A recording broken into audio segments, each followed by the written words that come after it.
નમસ્કાર વિદ્યાર્થી મિત્રો. તો આજે આપણે દશાંશ સંખ્યાની સરખામણી વિશેનો અભ્યાસ કરીશું. તમે જોઈ શકો છો કે અહીં આપણે 10 ખાનાઓની 2 લાઈન દર્શાવી છે.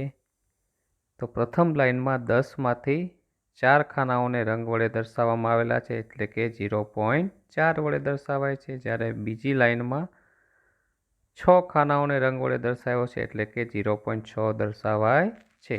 અહીં જોઈ શકાય છે કે બીજી લાઈનમાં 6 ખાના જે પ્રથમ લાઈનમાં 4 ખાના કરતાં વધારે છે, માટે 0.6 છે એ 0.4 કરતાં મોટા છે.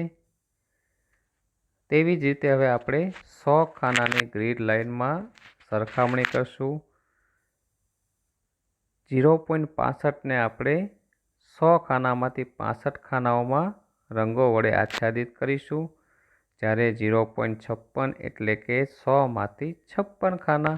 તો તમે જોઈ શકો છો કે 100માંથી 65 ખાના એ 100માંથી 56 ખાના કરતાં વધારે છે, માટે 0.65 એ 0.56 કરતાં મોટા છે.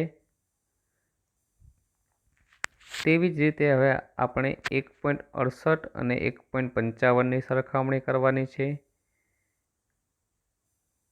તો 1.68 એટલે કે 1 એ પૂર્ણ ભાગ છે, એટલે કે સંપૂર્ણ રંગથી આચ્છાદિત કરેલો છે. 68 એટલે કે બાકીના 100માંથી 68 ખાનાઓમાં રંગ દર્શાવેલ છે.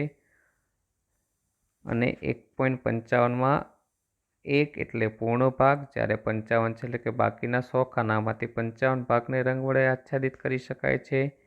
તો તમે આકૃતિમાં જોઈ શકો છો કે 1.68 છે એ 1.55 કરતાં મોટા છે. તો વિદ્યાર્થી મિત્રો, આજે આપણે આકૃતિઓ દ્વારા દશાંશ સંખ્યાની સરખામણીનો અભ્યાસ કર્યો. આવા બીજા ઘણા ઉદાહરણ દ્વારા તમે પણ જાતે પ્રેક્ટિસ કરી શકો છો. ધન્યવાદ.